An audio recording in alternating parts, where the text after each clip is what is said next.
I never thought I'd end up back in this dusty corner of Los Angeles, where the cracked sidewalks seemed to echo the whispers of my past. My name is Ethan Scott. I'm 32 now, but in this neighborhood, the boy I used to be still lingers in every shadow. My early years here were steeped in self-doubt and whispered insults, a silent chorus telling me I was worthless. But that was before I learned how to silence them. I've made something of myself since then. I run a boutique marketing agency downtown, small but respected. My days are filled with contracts, campaigns, and conference calls. My nights are usually quiet, filled with the quiet satisfaction of knowing I built this from nothing. But even in success, some ghosts are never fully laid to rest. Tonight, I was back in the old neighborhood for my cousin's engagement party. She'd insisted I come. Said it wouldn't be the same without me. So here I was, wearing a suit that probably cost more than I used to make in a month, standing in my uncle's living room. The music pulsed around me, soft jazz mixing with the low murmur of conversations. My cousin, Madison, flitted through the room like a firefly in the summer dusk, her laughter warm and infectious. But there was an undercurrent I couldn't ignore. Eyes flickered my way and quickly looked away, as though they couldn't quite decide how to treat me. Some smiled too brightly, others offered handshakes that felt like tests instead of greetings. I tried to convince myself I was just imagining it, that old insecurities were coloring my perception. I caught sight of my aunt, Gloria, across the room. Her expression was tight, lips pressed together in a forced smile. She raised a glass in my direction, but there was something about the way her eyes narrowed that made my stomach tighten. She'd always been dismissive of my dreams.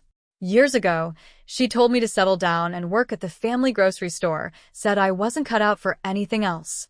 Now, she watched me like she was waiting for me to slip up, to prove her right. I excused myself and stepped outside for some air. The night was cool, the faint scent of jasmine mixing with car exhaust. I leaned against the porch railing, trying to shake off the sense of being on display. That's when I noticed it.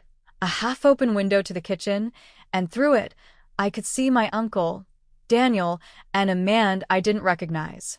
They were speaking in low voices, too quiet to catch fully, but every now and then a word or phrase drifted out. "He's done well for himself," Daniel was saying. His tone was light, but there was a glint in his eye that didn't match. The stranger nodded. "We could leverage that. Maybe he owes us." My breath caught in my throat. Leverage? Owes us? My pulse quickened. I told myself it was nothing. Maybe they were talking about someone else entirely. I'd learned to expect the worst in the past. Maybe this was just old paranoia resurfacing. I forced a smile when Madison came out, linking her arm through mine. "Hey, Ethan. You okay?" she asked, her voice light but eyes searching. I nodded. "Yeah, just needed a breather. It's a lot of people, you know?" She laughed. "I get it. But hey, everyone's so proud of you." She squeezed my arm. "I know it might feel weird, but you're not that kid they used to ignore anymore." I wanted to believe her, but as I looked back at the kitchen window, I couldn't shake the feeling that something was off.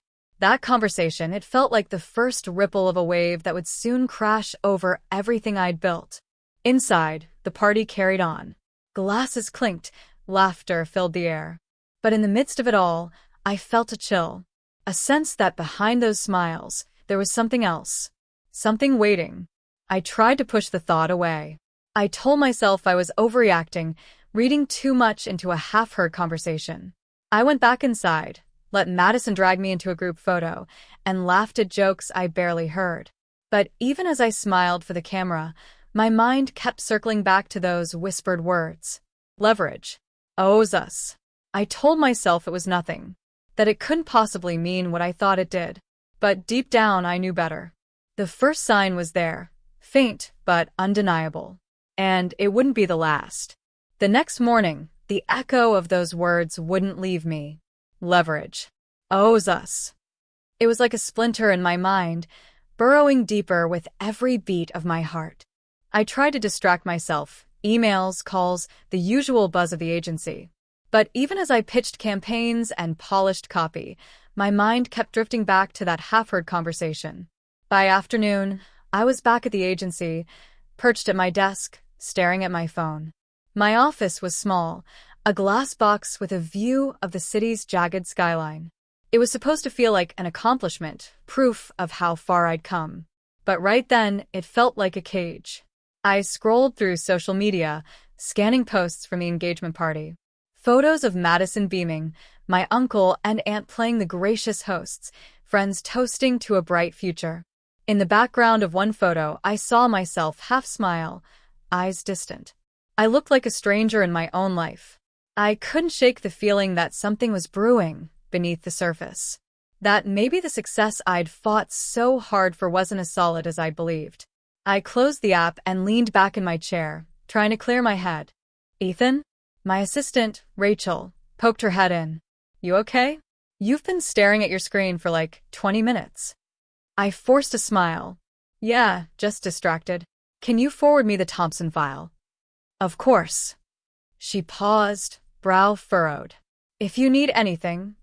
Thanks, Rachel.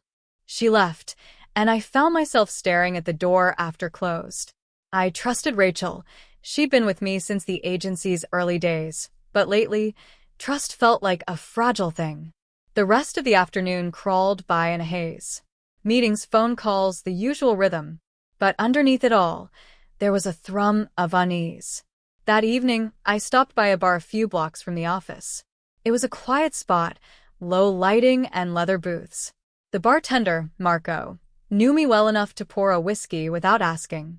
I sat in the corner, swirling the glass in my hand, replaying last night in my head. It was probably nothing, I told myself. Maybe I was just, what? Paranoid? Jumping at shadows? But something in my gut said otherwise.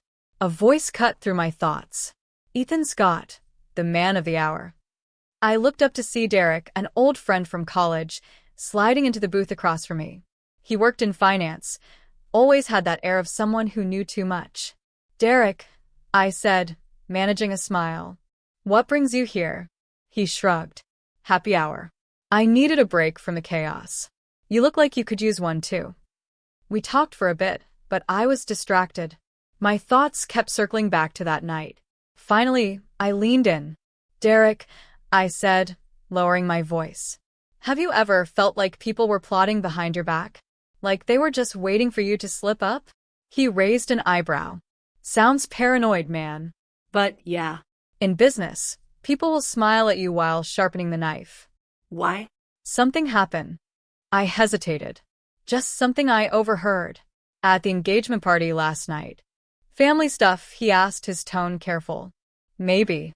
I don't know. I looked down at my glass. It was just a feeling. Like, they're not done with me yet. Derek's gaze sharpened. You've come a long way, Ethan. Don't forget that. But be careful. Success makes you a target, even with family. He clapped me on the shoulder before leaving, and I sat there, turning his words over. Success makes you a target. I thought I'd left that behind when I walked away from this neighborhood. But maybe I'd just been too busy building my life to notice the knives waiting in the dark. When I got home that night, my phone buzzed with a text from Madison. Hey, can we talk tomorrow? There's something I want to tell you. My pulse spiked. What could she possibly want to tell me? I typed back quickly. Of course. Let me know when. As I lay in bed, I stared at the ceiling, my mind racing. Memories of every time I'd been dismissed, every time they called me a dreamer, worthless, a kid who'd never make it. I'd buried those voices in late nights and hard work, but they were never fully gone. And now, they were whispering again. The next day, Madison met me at a coffee shop downtown. She looked nervous, twisting a napkin in her hands. Ethan, she said quietly, I think Uncle Daniel and Aunt Gloria, they're talking about you. About your business. They think you owe them something because, well, you know how they are. I frowned. Owe them? Why? They didn't help me build any of this. I know. She bit her lip. But they're saying you wouldn't be where you are if it weren't for family. That you should share the success. My jaw tightened. I built this from nothing, Madison. They didn't want anything to do with me until they saw I'd made it. I know, she said, her voice small. But they're saying if you don't play ball, they might make things harder for you. My mind went cold. Make things harder? Like what? She hesitated, then looked away. I don't know exactly. But, Ethan, just be careful. They're not as harmless as they seem. As I walked back to the office, Madison's words echoed in my head. My own family, plotting to take what I'd built. Or, maybe worse, trying to tear it down if I didn't let them in. By the time I reached my office, I knew one thing for certain. I wasn't imagining things anymore. The pattern was there, in the half-heard conversations and the two bright smiles. And I was done pretending otherwise. The days that followed felt like a balancing act, every interaction with my family laced with hidden meaning. I started noticing the little things. How Uncle Daniel would ask pointed questions about the agency's finances, how Aunt Gloria would drop comments about how family should always help family, her smile never reaching her eyes. Madison was the only one who seemed genuinely worried, her concern cutting through the polite masks everyone else wore. I couldn't focus on work. My office felt like a fortress, a place where I could at least pretend I was in control. But every time my phone buzzed, every time I saw a text from one of them, I felt like the walls were closing in. One afternoon, I was at my desk going over a proposal when Rachel knocked. "Ethan," she said hesitantly, "there's someone here to see you. He says he's family." I looked up, surprised. "Who?" "Mr. Daniel Scott." My stomach tightened. "Send him in." Uncle Daniel stepped in, dressed in a tailored suit that looked like it cost more than my entire wardrobe. He sat across from me, crossing his legs, his expression calm. "Ethan," he began smoothly, "I hope I'm not interrupting anything." I forced a polite smile. "Not at all. What brings you by?" He leaned back. "I thought we should talk. Face to face. Family matters are best handled directly, don't you think?" I said nothing, letting him fill the silence. He glanced around the office. "You've done well for yourself. I'm proud of you." "Thank you," I said, my voice clipped. But, he continued, his tone softening, "success is never built alone. We all know that. And now that you're in a position of influence, it's only right that you remember where you came from." I frowned. "I've always acknowledged my roots, Uncle Daniel. But if this is about me owing something to the family," his eyes narrowed slightly. "It's not about owing, Ethan. It's about respect. About making sure everyone benefits. Your father always said, family takes care of each other." I took a deep breath. "I've built this agency myself. I've worked for every inch of it. And no one is denying that," he said smoothly. "But think of it as an investment in your future. A small percentage. Nothing that would hurt you, of course." I leaned forward. "I'm not giving you or anyone else a piece of what I built." His expression hardened, just for a moment. "Be careful, Ethan. Pride can be dangerous. We wouldn't want complications." I met his gaze evenly. "Is that a threat?" He smiled thinly. "A reminder. Family can be your greatest ally or your greatest challenge. Think about it." He stood, adjusting his cufflinks, and walked out without another word. I sat there, my hands clenched into fists, my mind racing. That night, I couldn't sleep. I lay awake, staring at the ceiling, replaying every word of that conversation. Complications. Challenges. I knew what he meant, and I knew he'd follow through if I didn't give in. The next morning, I called Madison. "I need to see you," I said. We met at a quiet park, the early morning sun painting the sky in shades of pink and gold. She looked worried, her eyes shadowed. "Ethan," she said softly, "what happened?" I told her everything. Uncle Daniel's visit, his threats, the way the family was trying to muscle in. She listened, her face pale. "I'm so sorry," she whispered. "I never thought they'd go this far." "I'm not going to let them take what I've built," I said firmly. "I've worked too hard for this. But I don't know what they'll do next." She reached out, taking my hand. "You're not alone. I'm with you, Ethan. Whatever happens." For the first time in days, I felt a flicker of hope. I squeezed her hand, holding on like it was the only thing anchoring me to the ground. But hope was a fragile thing. That afternoon, I got a call from one of my biggest clients. Ethan, he said bluntly, I'm sorry, but we're going to have to pause our campaign. There's been some concerns raised about your agency. I felt the blood drain from my face. What concerns? He hesitated. Just rumors. About your stability. About whether you're reliable. I closed my eyes, the pieces clicking together. Uncle Daniel. He was already moving against me. After the call, I sat in my office, staring at the city below. The skyline I'd once found so inspiring felt cold and distant. My phone buzzed again. Another client backing out. Another door closing. I knew what I had to do. If they were going to play dirty, I couldn't just sit back and hope they'd stop. I spent the next few days gathering everything I could. Financial records, emails, contracts. Proof of how I'd built the agency on my own, without a cent from the family. I documented every threat, every veiled comment. If they wanted a fight, I'd be ready. But even as I worked, I couldn't shake the fear in the pit of my stomach. These weren't just business rivals. This was my family, people who knew me, who knew how to hurt me in ways no stranger could. One night, as I was leaving the office late, I saw Madison waiting outside. She looked tired but determined. I wanted to check on you, she said quietly. I nodded. It's been rough. I know, she said. But Ethan, I've been thinking. Maybe there's a way to turn this around. To show everyone who you really are. I frowned. What do you mean? She took a deep breath. Let's tell your story. The real one. The late nights, the risks, the dreams you turned into reality. If people see that, maybe they'll see you. Not the rumors. I hesitated. You think it'll work? I do, she said firmly. You're not the man they're trying to paint you as. You're more than that.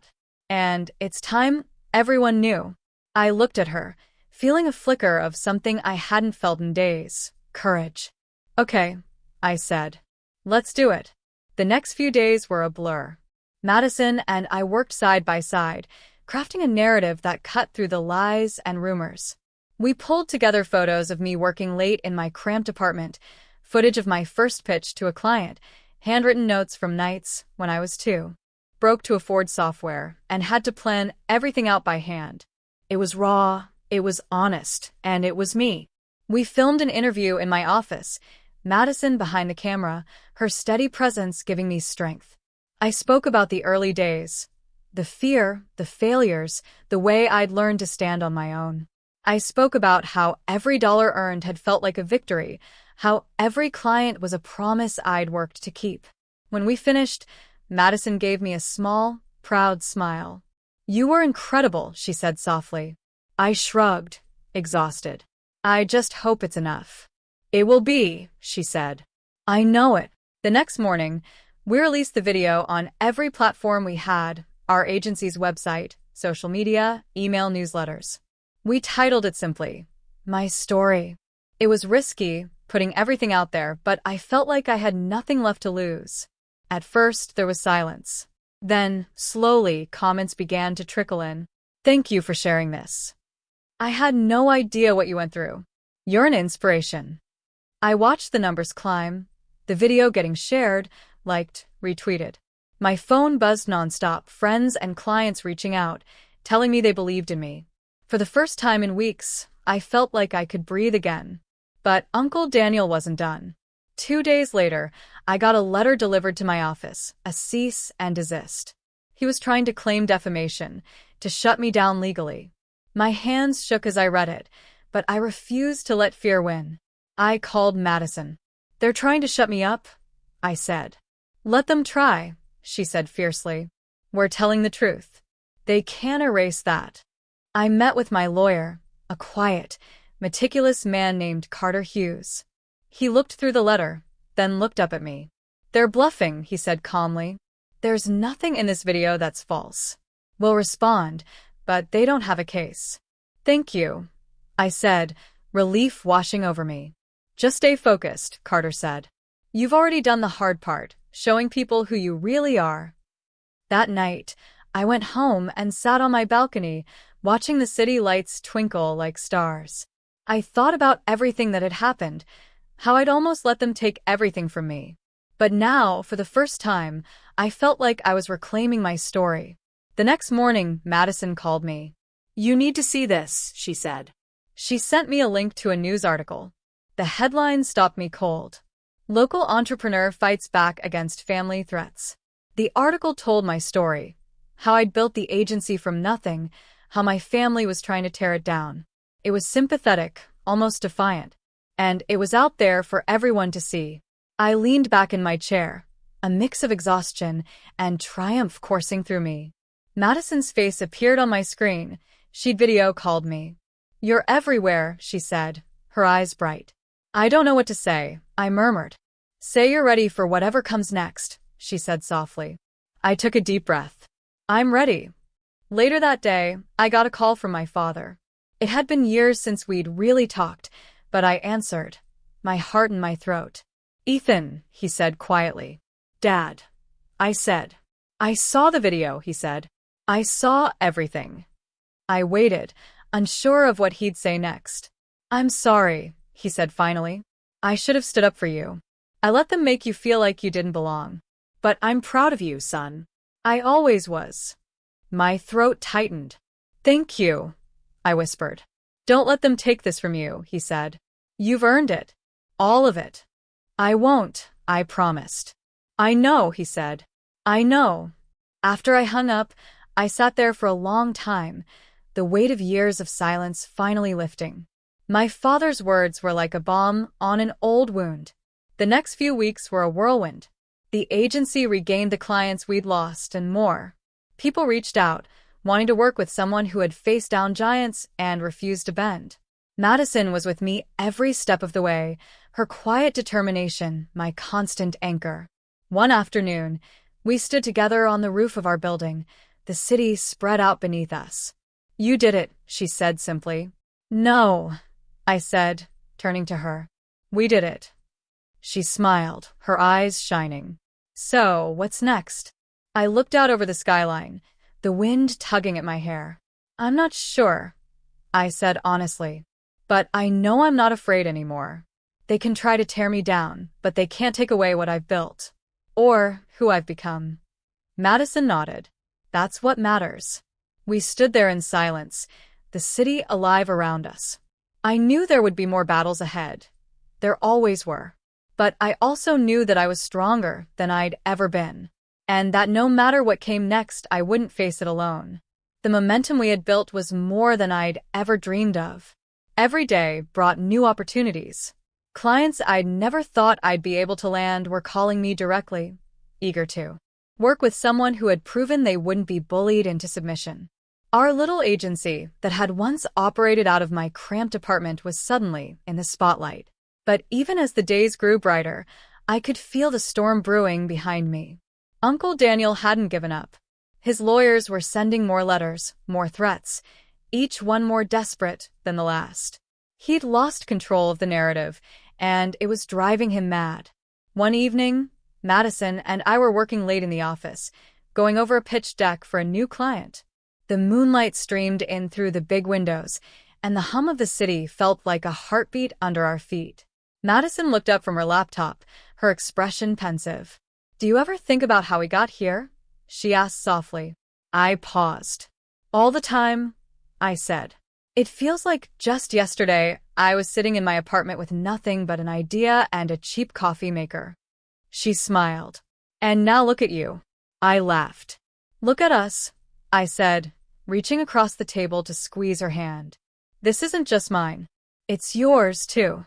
The next morning, I was summoned to a meeting I hadn't expected. My father wanted to see me face to face.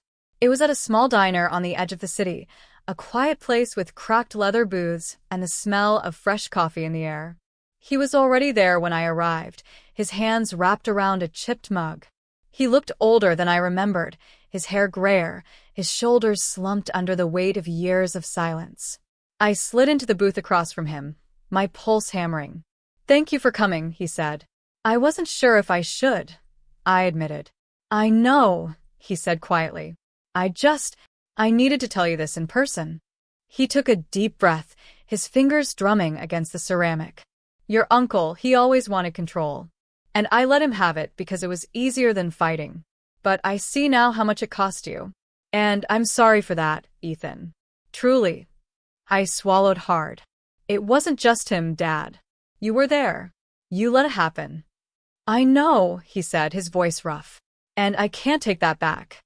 But I want you to know. I'm proud of you. Not just for what you've built, but for the person you've become. I looked at him, seeing the regret in his eyes. For so long, I'd wanted those words, and now that they were here, I didn't know what to do with them. I don't need your approval anymore, I said finally, my voice calm. But it still means something to hear you say that. He nodded. I hope someday you'll forgive me. I'm trying, I said softly. But I can't forget. I don't expect you to, he said. Just know that I'm on your side now. We sat there in silence for a while, the clink of cutlery and the low murmur of conversations around us filling the space. When I finally stood to leave, he looked up at me. You're going to win this, Ethan, he said with quiet certainty. I nodded. I know. Back at the office, Madison was waiting for me. She took one look at my face and knew. How did it go? She asked gently. It was more than I expected, I said. But I think I needed it. She nodded. Closure. Yeah, I said with a small smile. Closure. In the weeks that followed, Uncle Daniel's threats intensified. He tried to smear me in the press, painting me as an ungrateful nephew who didn't understand the family's legacy. But the truth was already out there, and people could see through the lies. One afternoon, I got a call from a client who had pulled out when the rumors first started. His name was Lucas Reed, a big-shot investor with a reputation for spotting talent. Ethan, he said, his voice warm. I've been watching how you handled all of this. You didn't flinch, even when it got ugly. That's the kind of person I want to work with. My heart raced. Thank you, Lucas. That means a lot. I want to come back on board, he said. And I want to bring some friends with me. Big projects, long-term partnerships. I felt a smile tug at my lips. I'd love that. Let's talk numbers. Let's, he said, and I could hear the excitement in his voice. After I hung up, I sat there for a moment, just breathing. Madison came in a few minutes later, a fresh cup of coffee in her hand. She placed it on my desk and sat down across from me. Good news, she asked. The best, I said, grinning. We're not just surviving anymore. We're winning. She laughed, the sound like music in the quiet office. I knew you would, she said. That night, we went out to celebrate. Just the two of us, a quiet rooftop bar overlooking the city. We clinked glasses, the lights of the skyline reflecting in our drinks. To new beginnings, I said. To new beginnings, she echoed, her eyes shining. I watched her for a moment, the way the light danced across her hair, the quiet strength in her smile. In that moment, I knew that no matter what happened next, I had already found what I was looking for. The next day, we signed the biggest contract of our lives. It was everything I dreamed of when I first started: validation, security, the chance to build something that would last. As I stood in the conference room, pen in hand, I thought about everything it had taken to get here.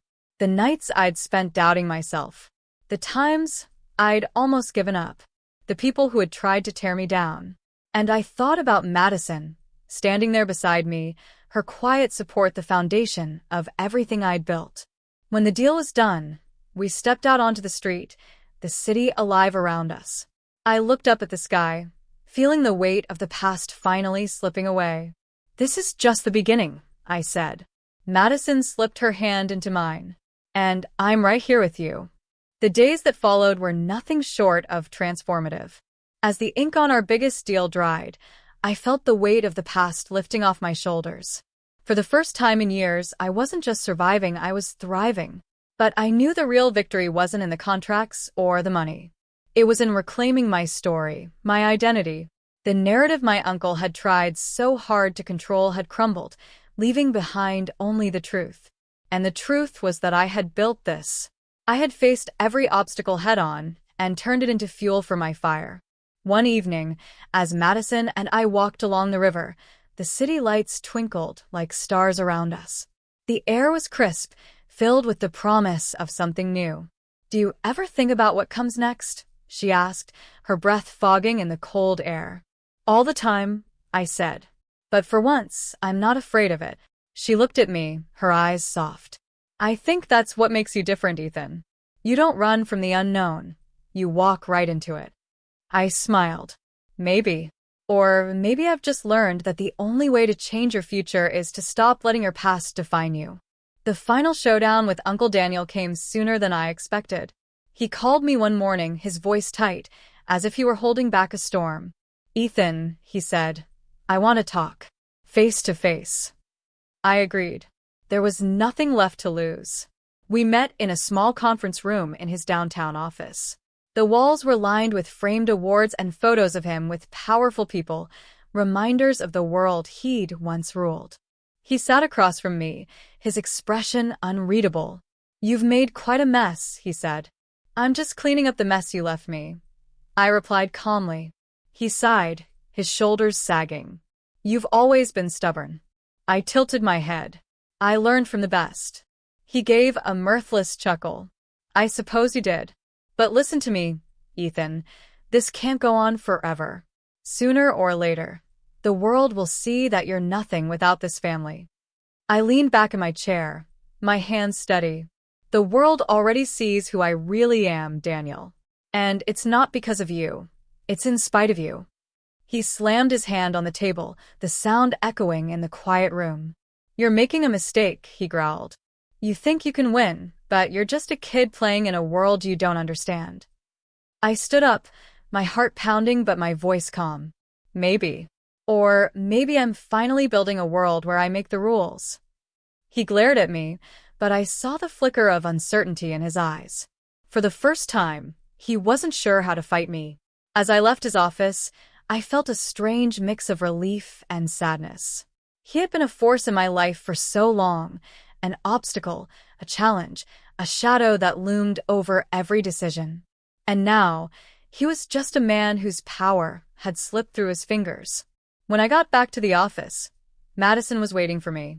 She didn't have to ask how it had gone. She could see it in my eyes. It's done, isn't it? She said. It's done, I confirmed. He can't touch us anymore. She smiled, and I pulled her into a hug, holding her close. In her warmth, I found everything I'd been fighting for. Love, partnership, the quiet certainty that no matter what came next, we'd face it together. The next few months were a blur of growth and new opportunities. Our agency expanded faster than I could have imagined. We took on clients we'd only dreamed of before, each project a testament to the work we'd put in and the resilience we'd shown. One evening, as we celebrated another successful deal, Madison raised her glass and looked around the room at our team, people who had believed in us even when the world tried to tear us down. To all of you, she said, her voice strong. This isn't just about the wins, it's about the way we got here. About every late night, every risk, every moment we chose to believe in something bigger than ourselves. We clinked glasses, the sound like a promise in the warm room. Later that night, as the office emptied out and the city settled into quiet, Madison and I stood by the window, looking out at the lights below. What are you thinking about? She asked. I took a deep breath. I'm thinking about how far we've come, about how it all started with an idea that everyone else thought was impossible. And now, she prompted. Now, I said, turning to her, I know that anything is possible if you refuse to let anyone else define your limits. She smiled. Then let's keep going. We did. Together, we built something that wasn't just successful, it was honest, real, and ours. And in the process, I discovered a strength in myself I hadn't known was there. One final morning, I stood in front of the mirror in my office, the early light streaming in. I thought about the boy I'd been, sitting in that cramped apartment, and the man I'd become.